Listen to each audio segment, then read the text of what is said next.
तर आज आपण चिकन 65 ची रेसिपी बनवणार आहे। त्याच्यासाठी मी आलं लसूणची पेस्ट, लिंबाचा रस, चिकन 65 मसाला, काळी मिरची पावडर आणि लाल मिरची पावडर एकत्र मिक्स करून चिकनला लावून घेतली आहे। याच्यात चवीनुसार मीठ ॲड करूया आणि 2 चमचे दही ॲड करूया आपण याच्यात आणि याला चांगलं मिक्स करून घेऊया। आणि हे मिक्स करून आपल्याला 30 मिनिटसाठी मॅरिनेशन करायचं आहे।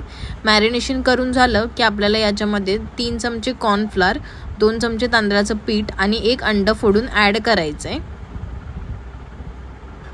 हे मी ॲड केलं आहे पण मी व्हिडिओ करायला विसरली आहे।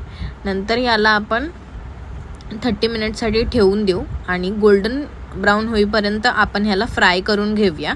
आणि हे फ्राय झालं की आपण याच्यासाठी एक सॉस बनवणार आहे। सॉसमध्ये मी जिरं ॲड केले, त्याच्यामध्ये आपण कढीपत्ता ॲड करूया आणि आलं आणि लसूण मी बारीक चॉप करून घेतला आहे त्यालाही याच्यामध्ये ॲड करूया आणि 2 मिरच्या मी छोट्या छोट्या कापून घेतल्या आहेत ते पण ह्याच्यामध्ये ॲड करूया।